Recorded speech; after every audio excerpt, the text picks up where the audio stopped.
You all know Tony D'Onofrio, Chief Customer Officer for Johnson Controls. He holds his MBA from Cleveland State and has a career of over 25 years in IT and loss prevention with a focus on retail. Not only the recipient of the Retail Excellence Award from the Asia Retail Congress, but this year he made 2017's top 20 global retail influencer list. I'll tell you, if you don't already follow Mr. D'Onofrio on LinkedIn, make sure you do, because his articles and insight are absolutely fantastic. Very lucky to hear him speak today about the disruptive future of retail. Please welcome Mr. Tony D'Onofrio. Thank you very much. Here, thank you. I'm going to put this down, actually. So thank you very much. Pleasure to be here with you today. I am the closer. So my topic is going to be a little bit in terms of what's going on around the world. And so what I have is actually, I open with a spinning globe. So we're going to take a tour around the world and see what is happening to technology, what is happening to retail, and what is actually shaping retail as it transitions. And we're going to look at different markets around the world to see how they're evolving and how they're actually changing and how they are shaping what is the disruptive future of retail. So I'm going to cover, this is the agenda. We're going to talk a little bit about retail globalization, where exactly retail is in terms of size, where is it growing. We're going to talk about shrink at a high level in terms of where it's at and where the issues are and which countries have the highest shrink. We're then going to talk about digitally how retail is changing around the world and some of the key trends. And then we're going to finally end, how did we get here? What actually happened to the retail model that got us here that really sets up for a future going forward. One of the things that I always like to do is make this a visual journey and not just do all the talking, but actually to take you through videos from retailers around the world and show you what they're thinking and how they see their future of retail evolving. So I'm going to start in Japan with a retailer called Uniqlo, which is part of fast retailing, and we're going to watch their future of retail. So let's play the video. So here we are, we're in Japan, fast retailing. Uniqlo is one of the fastest growing brands in the world out of Japan. They have stores in a lot of major cities around the world. Here we are, morning in our smart house. We wake up. There is the alarm from our smartphone that's connected to the smart house. That's connected to the smart mirror that is playing music for us for the morning, and it's recommending what clothes to wear today. And of course, they're from Uniqlo. And I actually bought those clothes at a subway station while I was waiting for the train. So there I am shopping, that's the size I need, and I'm buying it now from the railway station.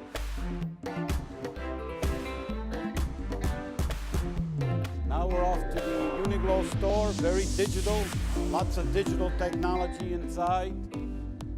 And you can see iPads that can communicate with customers. And then you can see the iWatch communicating with clothes and recommending clothes. And there's my associate, knows I'm in the store and approaches me. There's their version of the smart fitting room. Very immersive. I can see what the clothes look like while I'm in the park, even though I'm in the fitting room. So I'm immersed in the fitting room. Now we go to the park. In the park, I see something that I like. I take a picture. It finds it on the internet and allows me to buy it right there from where I'm sitting. And of course, it's from Uniqlo. And my favorite example is this. I'm special. I want Uniqlo to design something for me. So this is a shopper that's asking Uniqlo to design that garment for them.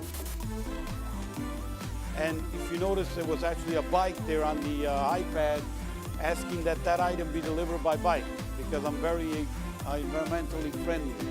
So now I go to Uniqlo headquarters and I make it real. So here I am, very high tech.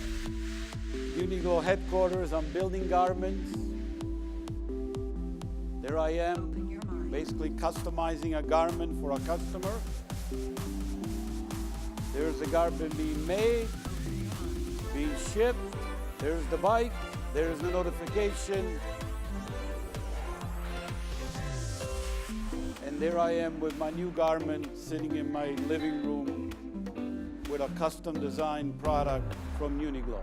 So this is an idea is in terms of how you see digital and the whole shopping experience converging into the future of retail. So let's talk about where retail is first before we talked about in terms of how we actually got here. So let's look at retail globalization and what are some of the major globalization trends that are going on around the world.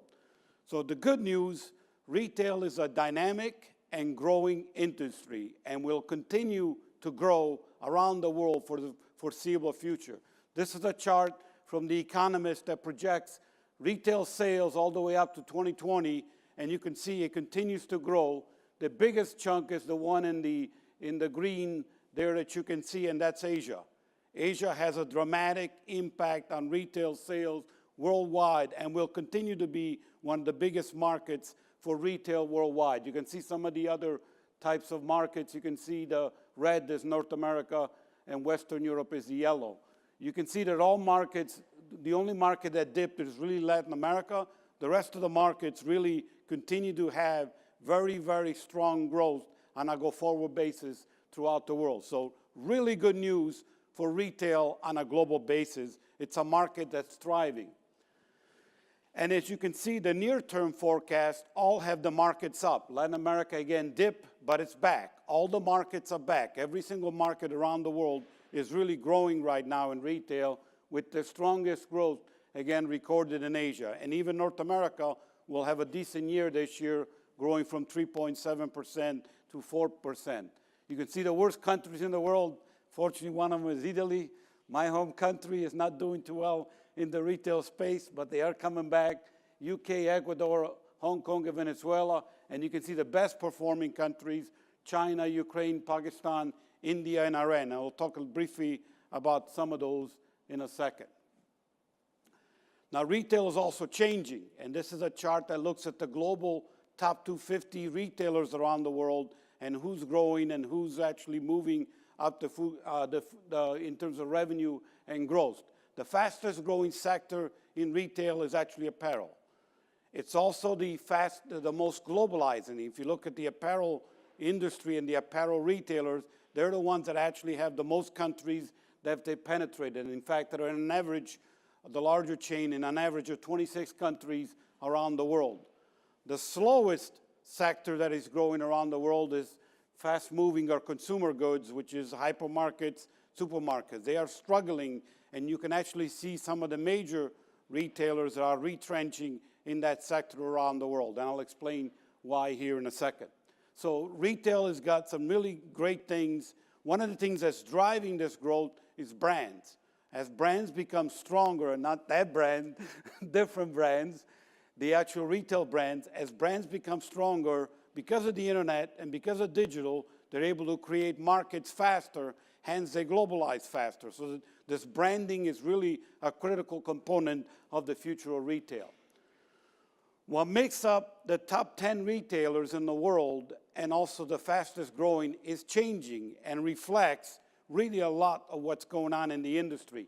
On this side is the world's top 10 global retailer as of the last survey that was done in January last year. You can see Walmart by far is number one, but you can see there's a bunch of things that are interesting on here. Metro used to be a very large global retailer, has disappeared from the top 10. Tesco has dropped lower in the rankings. If you look at Carrefour, they've dropped lower in the rankings. That's really that sector of supermarket and hypermarket that is struggling around the world. New entrants that you never would have heard of, one of them is Schwartz, Ungra, and I cannot pronounce that. Right there is number 3, that's Lidl. Lidl exploding around the world in terms of their model of low-cost food products. Also Aldi's. Aldi's and Lidl, you can see also their compounded annual growth rate very, very high. So models, different models are exploding and very quickly moving into the top 10. You can see Costco out of nowhere is now the number 2 global retailer in the world. So A lot of change going on in the big retailers. Also a lot of change going on in the fastest growing retailers around the world. What you start seeing now, in the old days, it was really one or two retailers from South Africa, a few from Australia. You never saw the emerging markets contributing large retailers to the global top 250. You now see retailers from China, you see retailers from Russia, you see retailers from some of the markets where you did not expect to actually have large retailers emerging. What that means is you're going to be hearing a lot more of different brands from different parts of the world. If you haven't heard of Alibaba, you've been hiding under the wrong rock, because Alibaba is exploding around the world, and you'll start seeing them more and more. So that's how it's changing. What's driving it is this chart, which is the middle class. Really what is driving is the emergence of the middle class and the evolution of the middle class. And the reason Asia is really one of the key sectors that is driving this is because they have a continuing growth in the emerging middle class of consumers that are hungry for brands, hungry for products, hungry for shopping. And that's why most major global retailers, that is one of the markets that they're going to next. The one to watch is India. And India is one of the key markets that will have tremendous potential in the world. In fact, in the latest AT Kearney study, India is the #1 market targeted for retailers to look at and potentially penetrate. Why? 1 billion plus people, and really only 5 to 8% of the retail is what's called organized. In India, 90% plus of retail is still mom and pop stores. It's an amazing market that has tremendous potential. The government is really controlling who enters and who actually prospers. Multiple retailers that have multiple brands are parked at the borders, figuring out how to get into India, because that is the next most important market in the world for retail. All this data should tell you that retail will continue to thrive and grow around the world because all these new markets come online.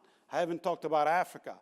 Africa is has a ton of potential in that country in terms of developing the retail. In fact, Nigeria right now is the #1 fastest growing country in retail in terms of around the world.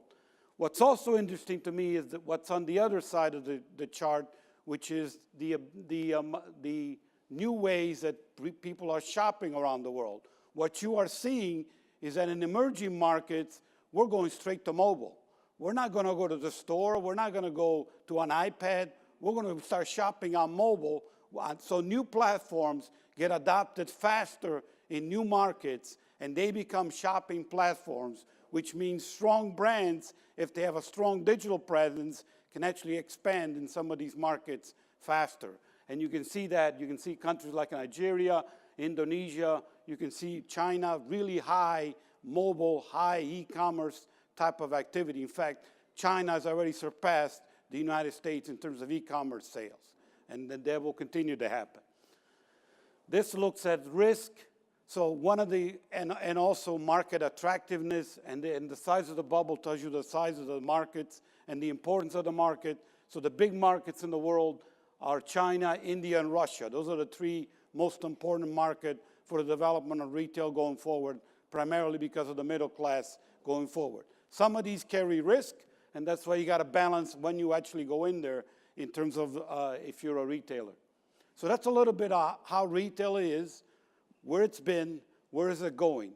Key message is globalization of retail will continue, driven a lot by digital, driven a lot by the ability to shop on multiple platforms. In fact, most progressive retailers now end up going into a market digitally first and then start opening stores to support the digital platforms. That's really the trend that will continue to accelerate around the world. Now let me switch for this audience in terms of shrink and what some of the key trends on shrink are. So retailers lose huge numbers in terms of 3 key buckets.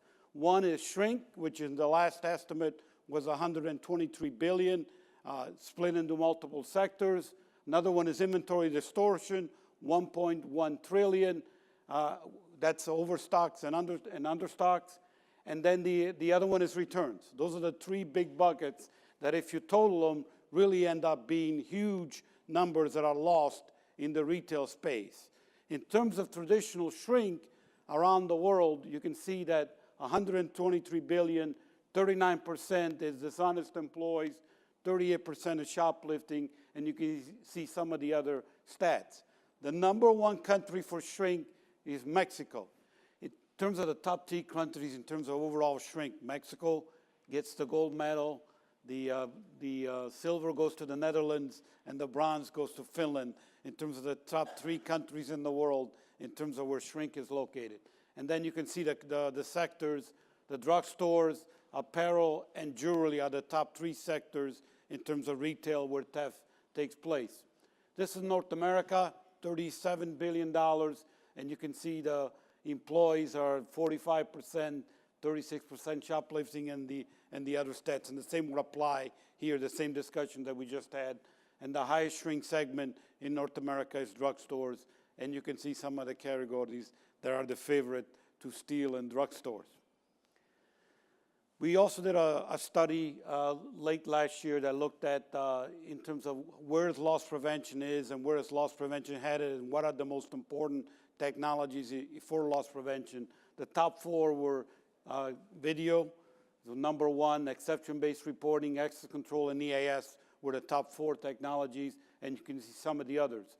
Also, we polled in terms of is your function being elevated in terms of your function within the company, and you can see 61% loss prevention was gaining influence inside the retailer. Some of this is because some of the more progressive retailers, the loss prevention folks, are becoming not just the in-store shrink, but also looking at cyber and really looking at a holistic approach in terms of how they attack theft and shrink. So, and you can see that reflected in terms of some of the retailers that you speak to around the world. So let me talk a little bit about the retail digital challenges and what exactly is happening in retail, where the investments are going on in retail, how does online work versus offline, what is Amazon and Alibaba up to, and where are they actually headed in terms of business models. So, and for this, I'm going to start in China, and I'm going to show you an example of Alibaba and actually see what Alibaba is up to. So let's play that video. Jack Ma, founder of Alibaba, going to in one of his first supermarkets. It's not every day that you see Jack Ma at the grocery store. That's because this isn't just any grocery store. This is Hema Supermarket, and it's Alibaba's entry into what the company calls new retail. I'm at a Hema Supermarket in Shanghai. This was the first of what are now 13 locations in China, and it's been open for 18 months. For Alibaba, this is the best example yet of the merger of online and offline shopping. Hema uses technology and data to provide a seamless and more efficient shopping experience for consumers. For starters, everything at Hema is powered by mobile. You download the app, and then you use your phone to shop. For example, Hema is all about fresh foods from all over the world. But how would you know? Everything in the store has a barcode. You use the app to scan the code, and you get a ton of great information about the product. Hema will even make recommendations of similar products based on what you have in your hands. These are exactly the Washington cherries that I was looking for. This is perfect. One of the biggest attractions in Hema is its seafood section. That's because in China, there's a long tradition of hand-picking the freshest seafood for consumption. And at Hema, that means you don't even have to wait until you get home to eat. You can have it cooked for you right here in the store, just like Jack Ma did. This is our first time coming here after work. The place is quite big, clean, and bright. And we pick the food together, and then we eat it together. The food here, the seafood, the mushrooms, they are fresh and they're delicious, and we enjoy the time. Yeah. Now, for all the convenience of shopping in person at a Hema supermarket, some of the best innovations were delivered online. See, these stores also serve as fulfillment centers.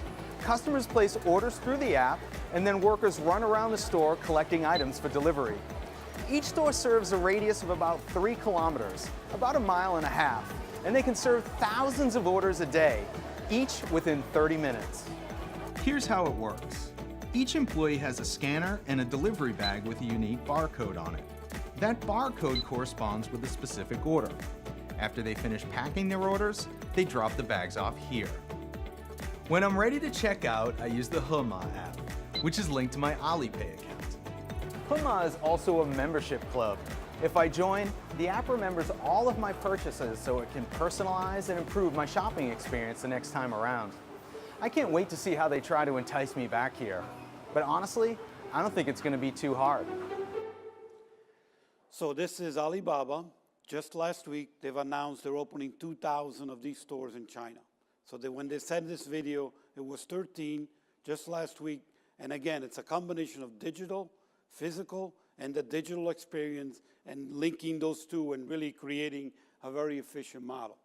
So the digital piece, the e-commerce piece, will continue to grow around the world. And as you can see, China is well ahead of the United States in terms of adopting e-commerce as a platform, and that will continue. But stores themselves are not going away. Stores will still be a critical component of the retail formula, but online is going to continue to grow. And for online, it's all sectors. Everybody will have both a physical and a virtual presence, and you can see in the middle there some of the sectors that are going fastest than others. So media, office equipment, toys are the ones that are going fastest in terms of to that digital type of a shopping model. But again, think global, don't think local. So there are markets where there's still a ton of opportunity, both in the digital space and also in the physical store space. India is being one example where you can see in that last chart really a low penetration of shopping online and even a low penetration of even internet capability. So as that expands, that's going to drive dramatic opportunities for the retail industry worldwide. These are the priorities where retailers are spending money more from an operations point of view, and they are spending in the right space. The challenge is, as you'll see here in a second, they're not spending fast enough. So you can see customer loyalty program, a view of single customer data, inventory visibility. Those are the top 3 areas of investments where the IT budgets or the technology projects are being focused at. You can see also where they're looking for future technology, which are RFID, proximity location-based marketing, Internet of Things, and predictive analytics. That's where the investments are going on. And you can see also that budgets are going up, but they're going up slowly. 4.7%, the budgets went up in 2017. Why do I say that they're going up slowly? Before I explain how this compares to the beasts like an Amazon, these are the challenges that retailers are trying to address. So the biggest challenge is, number one, legacy systems. One of the big challenges that retail has, it's really a laggard in new technology adoption, partly because you have so many physical stores that changing those technologies takes time and is very expensive. And in fact, retail is one of the laggard industries in terms of that.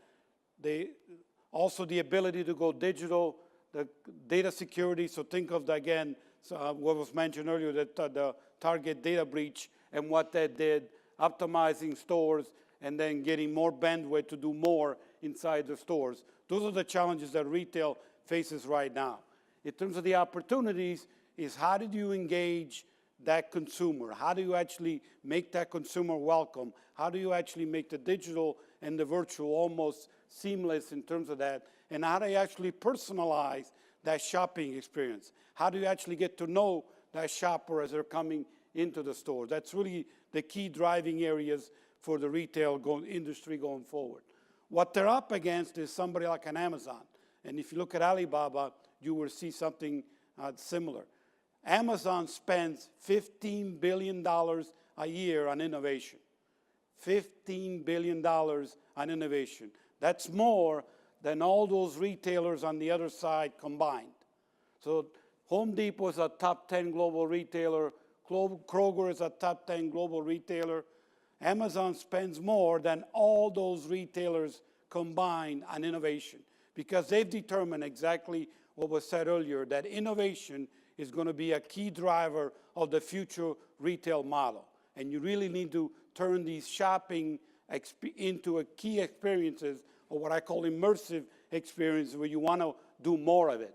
The challenge for retail is that to match what Amazon is spending, they would have to increase their budgets 87% to 237% to try to even figure out and catch up where Amazon is today. The other advantage that Amazon clearly is leverage, Costco the same, is the membership. So this chart was from January. They're now up to 80 million Prime subscribers. Those are the really loyal customers that really shop and actually get all the other freebies that come along with it. And you can see the majority of those shoppers are high influence or high income shoppers. So that is becoming their loyalty program. The Prime is really the Amazon loyalty program. So what did they do when they acquired Whole Foods?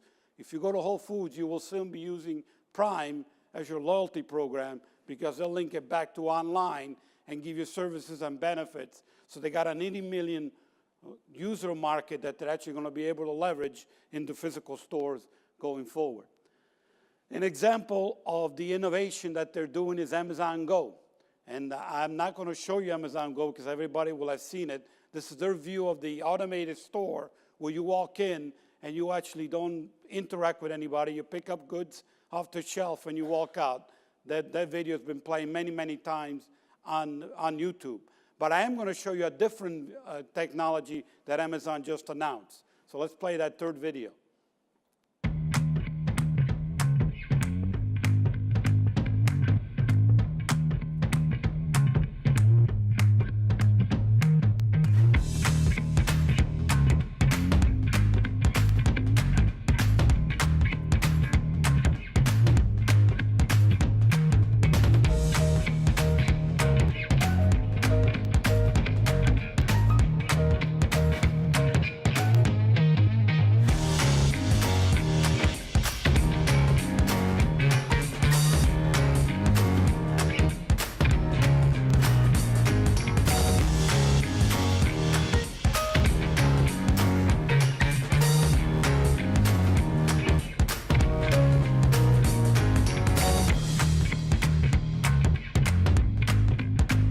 Again, it's just, this actually, they were late. IKEA did this actually 6-9 months ago where you can actually download their app and you can see what the IKEA furniture looks like in your house. So this idea of, again, digital technology impacting and making the shopping trip a lot more expensive, this is an example. But Amazon Go and these types of automated stores are not going to lead to all employees being eliminated. In fact, I actually was there and my favorite was the sign on the wall, store associates wanted. So they're still hiring people even in the fully automated store of the future. So how long you think it took China to copy Amazon Go? That is correct, about 3 months. 3 months later, WeChat in China announced their version of the Amazon Go store. So instead of showing Amazon Go, we're going to go to China and look at their version of the automated store. We made a box.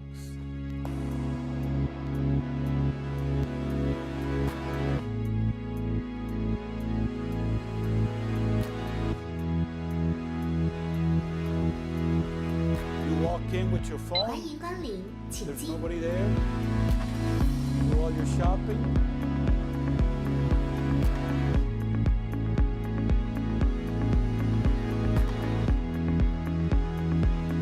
支付成功， Checking whether you actually paid for 有位支 everything. 付商品， You didn't pay 请 for 放 that 回 one. 货架。 There's somebody trying to steal. 发现陌生人进入， And there's remote help. The bingo box.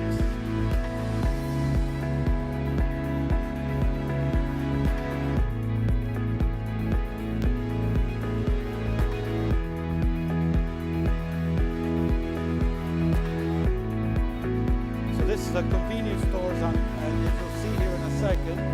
First of all, those buildings are important. I'll talk about that in a second. This store is not doing too well here. Let's move the store. The store's on wheels. It's doing the inventory without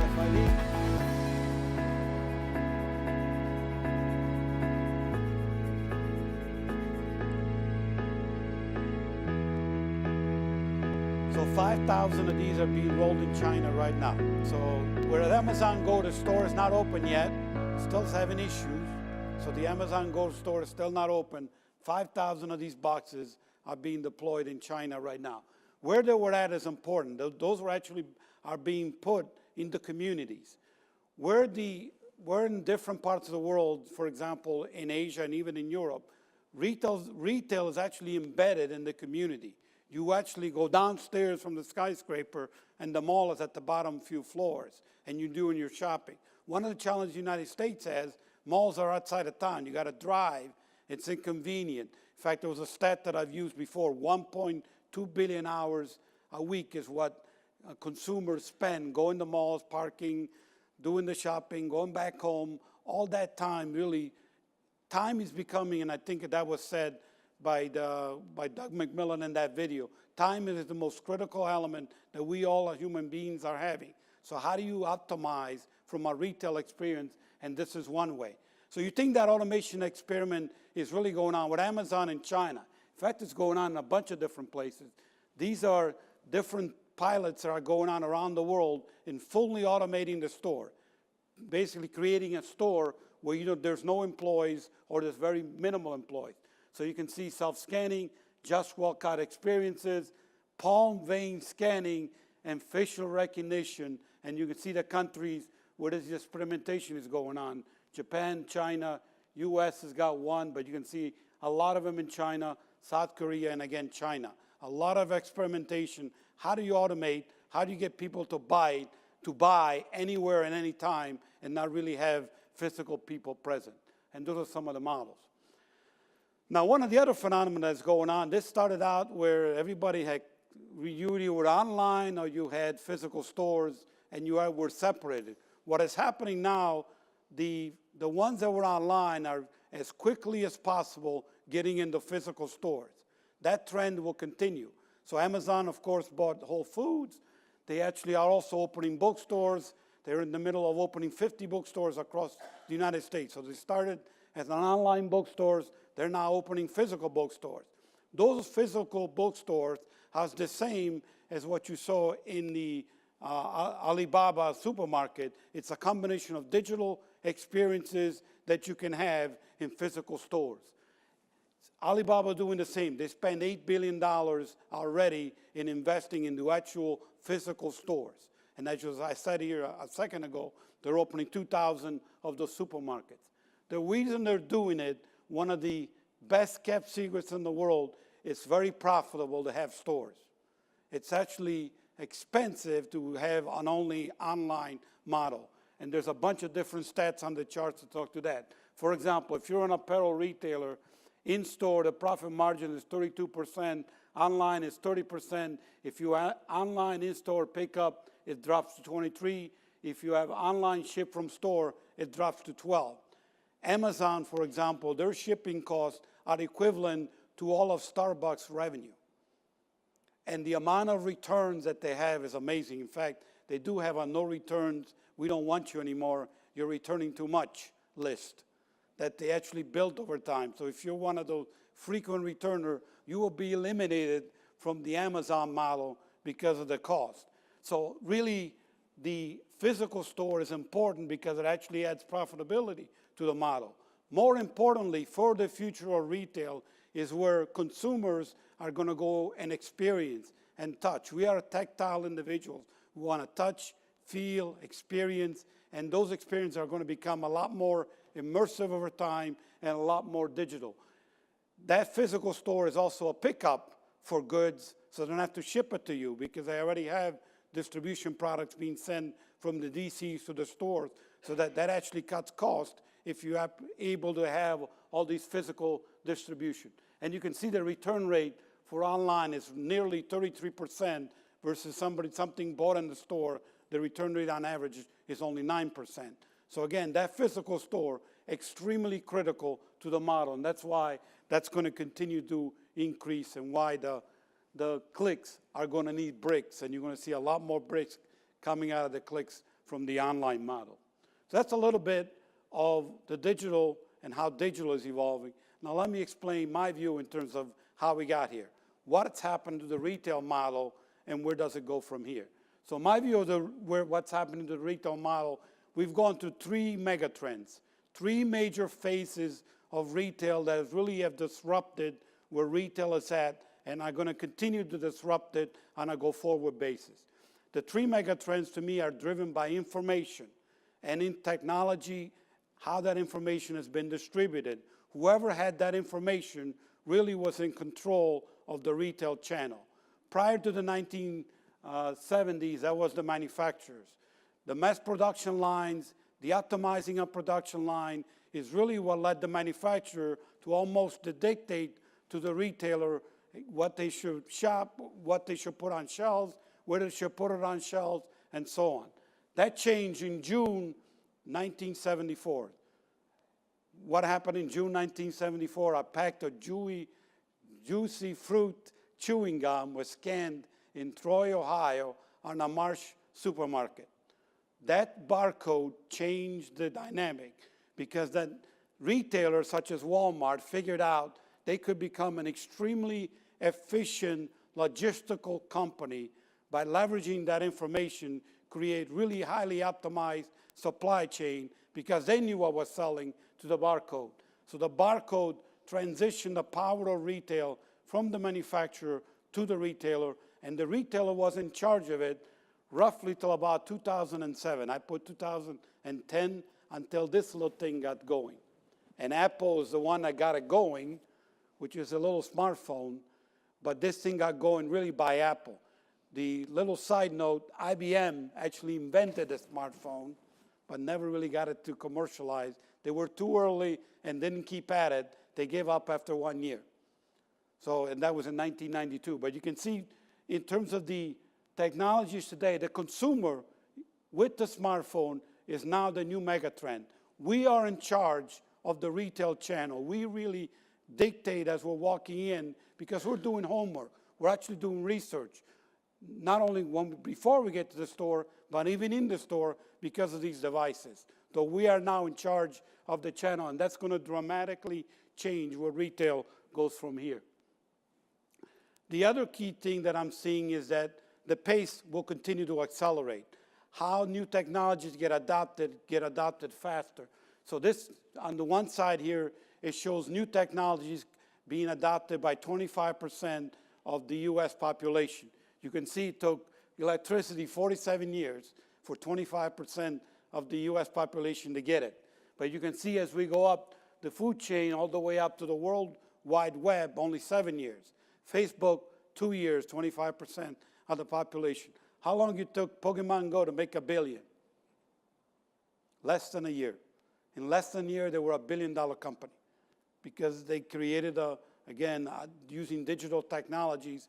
The models are getting faster, primarily because, and multiple of the other presenters touched on this, is the explosion of sensors, coupled the explosion of connectivity with the internet and also mobile devices.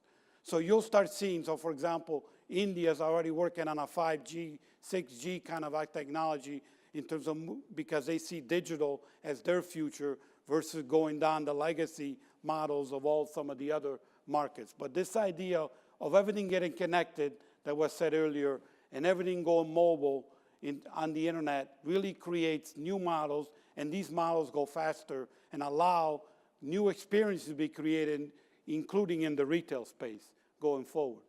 And that will continue. You'll start seeing more and more platforms.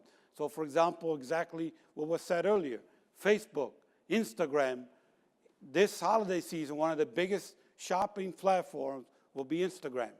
Because if you can see it, you'll want to go buy it. That is going to become. Facebook also on there. Game console. And you can see the new generation, what this chart is showing, Gen Z, the new latest generation, they go faster to those new platforms because they actually not only want to understand what their friends are buying, but they actually exchange ideas on these mobile devices, and it's driving the shopping behavior. So these models really of being able to shop on new platform will continue.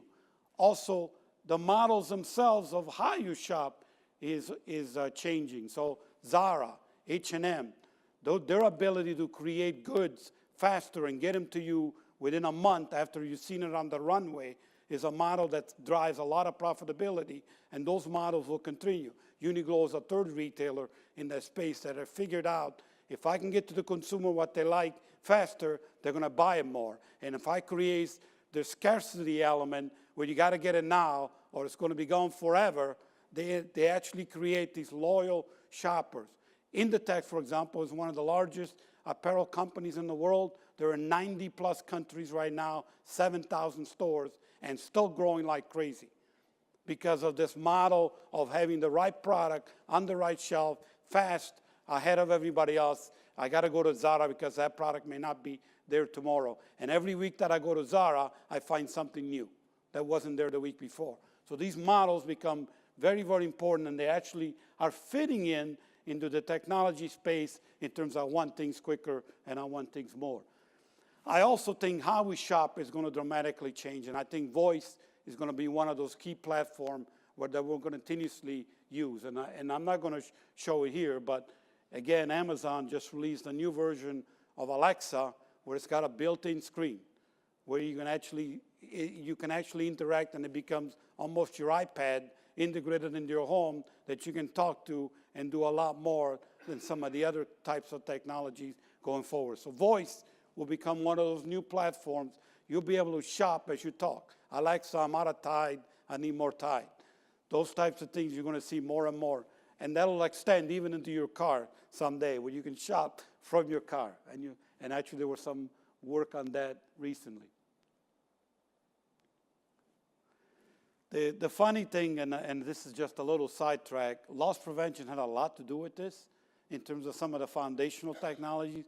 For example, if I look at EAS, it's really an item level, started on it as an item level technology transitioning to RFID. If I look at cameras started it really as a technology to stop people from stealing or minimize risk and track people. Now they're becoming data gathering device, where I look at a picture and I actually make sense of that picture and gather intelligence. To me, it's actually a lost opportunity. The loss prevention didn't step up faster to some of these things, because ultimately all these technologies end up being data gathering devices and really become data intelligence devices going forward. I do think we're in the middle of a clash right now, and there's a big clash coming between what's happening with this device and what's happening to the security industry.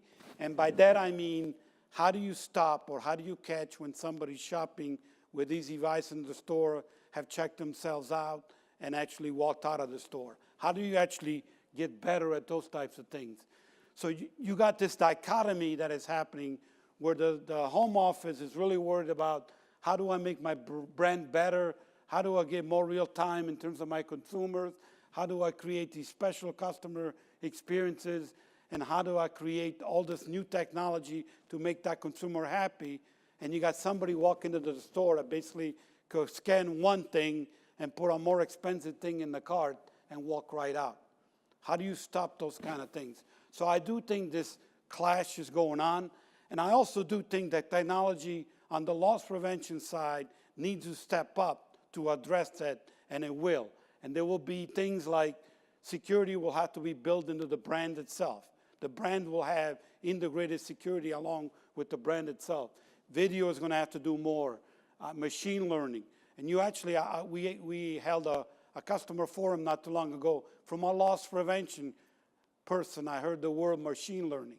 How they're looking at machine learning to understand their processes better so they can actually get better how to do loss prevention going forward. So I do think we'll get better. Because if we don't, here's what happens. So let's play the next video. This is what happens in an Amazon Go when you don't have the controls. 4 years ago, we started to wonder, what would shopping look like if you could walk into a store, grab what you want, and just go? Hey! No lines, no checkout, no paper trail. Welcome to Anything Goes. You don't even need to use the Anything Goes app to enter. Just walk into any store, avoid security cameras, and just start taking things. It's really that simple. My whole life I've been stealing movies and music online, so why not food? With Anything Goes, we'll provide complete automation every step of the way. As you leave the store, your items will be totaled for you by a police officer. While our competitors at Amazon use deep learning algorithms, sensor fusion, and fabricated technobabble to track your every move, our app uses our very own patented technology we call stealth. We recommend wearing a large jacket for seamless transportation and a low-angled hat for increased security. You know, I'm all for free stuff, just when it's not my stuff. Unlike Amazon Go, our cutting-edge technology isn't confined to a single store in Seattle. You can use Anything Goes literally anywhere. Hey, how's it going? Can I help you? No, sir, that's actually mine. Sir, that's my lamp. Anything goes. No lines, no checkout, no seriously. Go steal stuff. I've been using Anything Goes for years. I just didn't know it. So what happens in a fully automated store when the things get out of control? So to me, the retail future is bright because I do think new technology will help address some of these concerns. This is the way I see the store of the future. The store of the future is going to end, some of this was represented earlier. You're going to have a ton of sensors, and the number of sensors in stores will continue to increase. They'll go through these immersive filters, these intelligent filters that actually allow to tell you what's important, and that will lead to more immersive experiences that will leverage in technology such as smart mirrors, floors, augmented reality, virtual reality, all these new ways you'll be able to shop. But ultimately, everybody has to stop thinking around what's around the circle and focus on what's in the circle, which is the consumer, and actually making that consumer what I call a brand ambassador. How do you make that person fall in love? How do you create more Zaras, where that consumer is extremely loyal to a brand and will shop you both in physical stores and digitally? And more importantly, as I conclude here, how do you actually look at the associate on the other side of that consumer experience and make them a brand ambassador, actually be passionate about the brand? Because I do think that's going to become extremely critical, not just in the store, but also online. So this seamless brick and click is very, very important. Ultimately, the success formula for retail, and this is actually one that was issued by McKinsey, that the one at the top there, McKinsey said that really personalize the experience by focusing on relevance and timeliness and measuring how much privacy you're giving up by making sure that they're opting in, and you're building trust in that shopping journey. The way I see it, you're putting five elements on a scale. And how that scale gets managed, from branding to experience to relevance to convenience to low price, is how you win in the retail models. And you got to be able to do it both online and offline. You cannot be all things to all people, even in retail. You got to figure out where you want to play. So you're going to end up in one side or the other in terms of the focus, but ultimately it's about that branding, or you're going to be on the other side, which is the Aldis or the Littles focused on price, and you put a little bit different weights in some of the other elements. So it's really achieving that balance and building that trust with that consumer as they walk into the store, either digitally or physically on a go-forward basis. Stores are not going to go away. They're going to continue to be the model. All the forecasts that I've seen, 20 to 30% go online, even as you go to 2022, and I've seen different models, even 40%. Stores are not going to go away, but they're going to change. For IKEA, for example, they're going to open smaller stores because you'll be able to buy digitally more. So the stores are going to change. They're going to have a greater digital element. The most important person to me in the store is the store associate. It's that brand ambassador and creating that brand ambassador for that store. And that's really what this says. Consumers are walking into a store today much smarter than that associate that's sitting on the other side, because they have done their homework online. They understand what the shopper actually, what they're looking for as they walk into that store.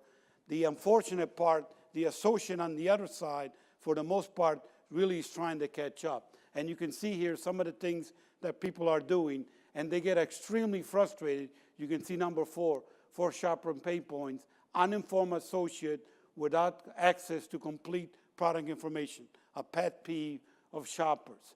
And they want associates that can instantly react and adjust to the shopping journey. So creating smarter, more informed associates is one of the critical elements.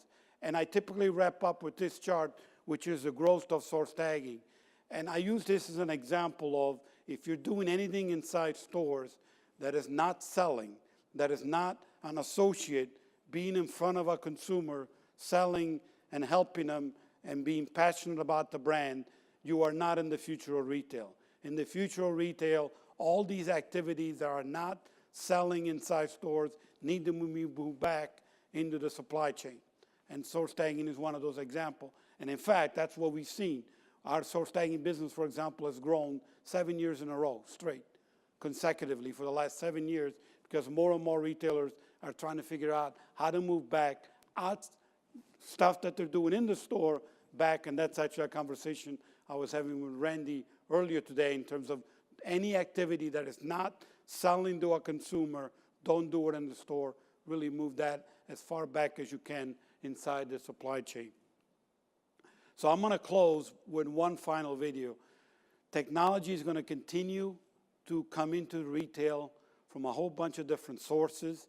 Technology is going to really needs to get focused more on creating these innovative experiences and actually making that experience a lot more immersive. And you're going to see the online side of the house investing more and more. Pleasure to see Walmart doing a lot of that digital type of activities themselves. But I'm going to close with last year's Singles Day in China. This is a video from last year. The biggest selling day in the world is Singles Day. It's in China. Last year, they did $17 billion in 24 hours. Alibaba sold $17 billion in 24 hours. They just had another one November 11th. So November 11th is special because Singles Day started out as a college prank, whereas the people that had Valentine's said, why do all the Valentines get to have all the fun? Us single people, let's pick a day and we'll buy our own gifts and forget this Valentine stuff. They picked November 11 because it's 1111. That's how it became November 11. Alibaba smelled an opportunity, made it into a shopping, lots of celebration around it. Last year, $17 billion. This year, November 11, $25 billion in 24 hours. That's how much Alibaba sold online. That's more than Cyber Monday, or it's actually more than double than Cyber Monday plus Black Friday. Gives you an idea how big these digital holidays are becoming. So one of the ways they did it last year is this way. So let's play the final video. 戴上就好了。哎，画面动了，我好像在一个房间里面，照片会动，什么情况？我这是在哪？ Where did you come from? 这哥们儿吓我一跳。 Now that you're here, welcome to the Big Apple. From China, via virtual 哎， reality, 这不是时代广场吗？ shopping in New York. 我来过的，我居然从杭州穿越到了纽约。 Time to go. So Macy's， from China, I'm going to Macy's. 美国最大的百货商场啊。 All the Chinese characters show up, and I'm now virtually shopping. And welcome to Macy's, the largest department store.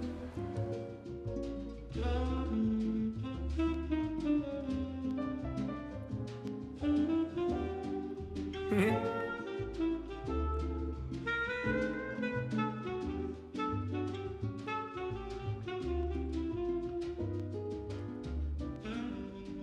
这个包蛮有趣的，材质也不错，买一个送我女朋友吧，国内都没见过。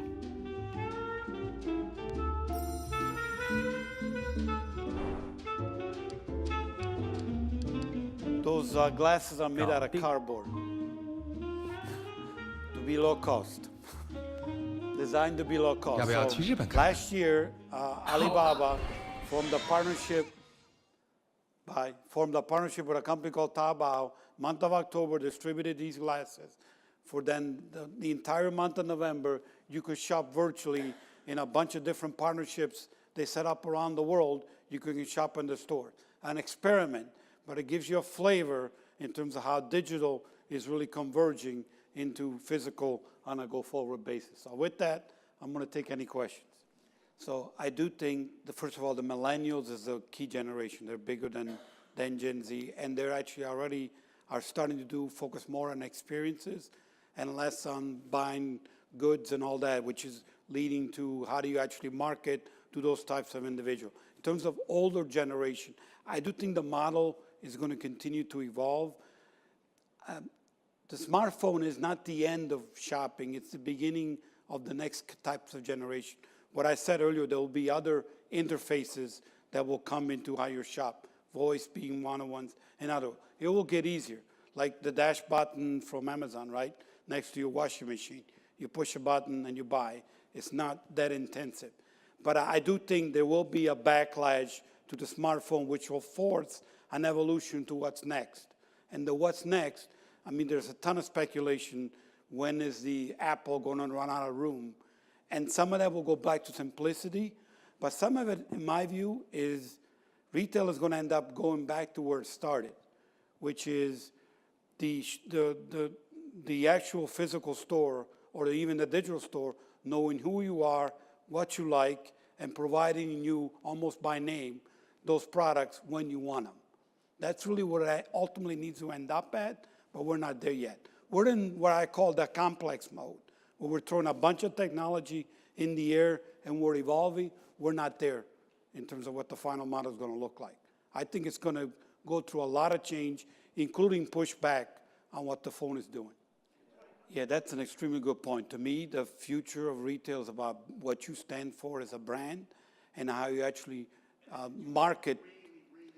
Correct. And you have opt-in capability for me to get more immersive with you. You remember that formula from McKinsey, balancing trust and the opt-in capability in terms of how I engage and shop with you. That becomes more and more critical in terms of how we go forward. To me, that's one of the reasons I started my personal online shopping journey. I think even individuals, one of the things with the internet and the global capability, I can tell you even by my network, which on LinkedIn is about, I think, 115,000 or something, it's global. I mean, I'm getting info requests from China, from Europe, because, and that's true for retail. To me, the ability for brands to find a market gets easier because you can reach a market. So I may have an upset customer group or buying group in this part of the world, but because of my strong brand, I can find other parts of the world. The other thing that I see, because of the internet and because of mobile and all those types of things, it's almost creating new markets all the time. I mean, you can find now, if you got a disease, you got a market basically around the world just for your sector because everybody's connected. And that's allowing shops and brands to come up into the world, very, very high specialized. So getting to that brand phase is really, really the most important. You too, brand, but the other brand phase. And think back what made Apple successful. There's a ton of complexity below the iPod, which is where they started, below the iPhone. I mean, if you read the stories about Steve Jobs and how he was concerned about the knob, how the knob felt, how it moved, that complexity wanted not to be present in the consumer. To the consumer, it should look simplistic, it should look easy, it should look engaging, immersive. Should be no different in retail. One of the challenges in retail is sometimes we make it complex for people to shop. And to me, technology is an opportunity to go the opposite. But you got to do the right combination, technology and branding, to actually get that mix correct. Good questions.